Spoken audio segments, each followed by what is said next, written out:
Bien, mesdames et messieurs, j'ai souhaité recevoir l'ensemble des présidents des groupes représentés au Parlement quelques jours après le décès tragique d'un jeune de 17 ans tué lors d'un contrôle routier et après les violences qu'ont connues beaucoup de villes dans notre pays. On a pu avoir un échange très large. Évidemment, tous les présidents de groupe ont pu s'exprimer. Et moi, je note qu'il y a une très large convergence, d'abord pour rendre hommage aux policiers, aux gendarmes, aux sapeurs-pompiers, aux policiers municipaux qui font face à beaucoup de violences, pour rendre hommage aussi et apporter notre soutien aux élus locaux qui sont en première ligne. Et puis, il y a aussi une très large convergence sur le fait que la priorité, c'est d'assurer le retour de l'ordre républicain, ce qui nous conduit notamment à maintenir le dispositif de sécurité pour la nuit qui vient. Évidemment, cette crise, elle soulève de nombreuses questions et les différents présidentes et présidents de groupe ont eu l'occasion d'évoquer aussi ces sujets. Mais voilà, je pense qu'on aura l'occasion de se revoir, de poursuivre et d'approfondir ces échanges. En tout cas, aujourd'hui, notre priorité, c'est assurer le retour de l'ordre républicain avec le dispositif de maintien de l'ordre maintenu ce soir et puis avec une réponse pénale très ferme, comme le garde des Sceaux a invité les procureurs à la mettre en œuvre. Voilà.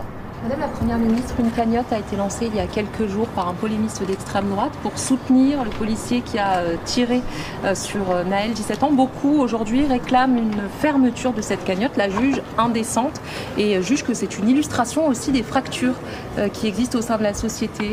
Qu'en pensez-vous ? Alors d'abord, ce n'est pas le gouvernement qui peut décider ou non de l'existence d'une cagnotte. C'est à la justice, le cas échéant, de se prononcer sur la légalité de cette cagnotte.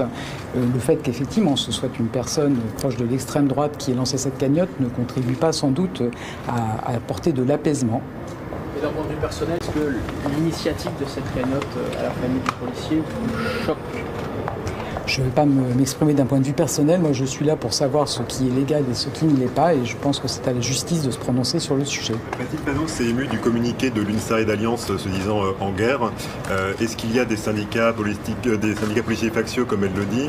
Et est-ce que, comme elle vous accuse également, le gouvernement a peur de la police? Écoutez, vous aurez noté que Mathilde Panot a fait le choix de quitter la Réunion. Je pense qu'elle a un comportement assez singulier par rapport à tous les présidents de groupe qui pensaient qu'il était important, même nécessaire, dans un contexte comme celui que connaît notre pays, au contraire de prendre le temps de l'échange. Et ce temps de l'échange, il nous permet effectivement de partager la nécessité d'assurer la sécurité de tous nos concitoyens.